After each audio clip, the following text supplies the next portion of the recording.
చంద్రబాబు ప్రభుత్వ బండారం బట్టబయలైంది. ధాన్యం కొనుగోలు చేయక రైతులు దీనావస్థలో ఉన్నారు. మంత్రి పార్థసారథి ఎపిసోడ్తో కూటమి ప్రభుత్వం గుట్టురట్టయింది. నాణ్యత ఉన్నప్పటికీ కూటమి ప్రభుత్వం ధాన్యాన్ని కొనుగోలు చేయటం లేదు. నెల రోజులుగా వైఎస్ జగన్, వైఎస్ఆర్సీపీ చెప్పిందే నిజమని తేల్చారు మంత్రి పార్థసారథి. ధాన్యం కొనుగోలు చేయక కల్లాలు, మిల్లుల వద్ద రైతులు పడిగాపులు కాస్తున్నారు. మంత్రి సొంత గ్రామంలో కూడా ధాన్యం కొనుగోలు చేయని దుస్థితి నెలకొంది. ప్రభుత్వ నిబంధనలు ఎంత దారుణంగా ఉన్నాయో దీని ద్వారా స్పష్టమవుతోంది. దీంతో చేసేదేం లేక ప్రభుత్వ వైఫల్యాన్ని మంత్రి పార్థసారథి అధికారులపై నెట్టేశారు. బూతులు, బెదిరింపులతో మంత్రి పార్థసారథి అధికారులను దబాయించారు. బీజీ ఇవ్వకపోతే ఎవడు బయటడు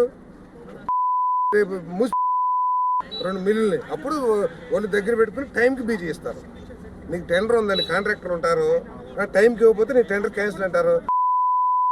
బీజీ టైంకి మరి వీళ్ళు ఎందుకు ఎవరు?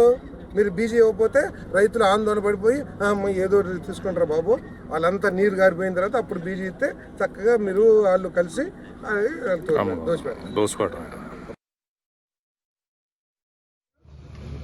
మిషన్తో వస్తుందా? ఆర్గానిక్ పార్టికల్స్ వస్తాయి దాంట్లో. ఏం టెక్నికల్ టీం ఇచ్చేది? రైతులు పిచ్చోళ్ళు అయితే మీరు టెక్నికల్ టీములు లేదా పైనుంచి అమెరికా నుంచి కూడా తీసుకొస్తారు టీముల్ని. 5.5% ఎక్సెస్ డిస్కలరేషన్ ఎంత ఖర్చు చేస్తారు డిఎం గారు? ఎందుకు తీసుకోకూడదు?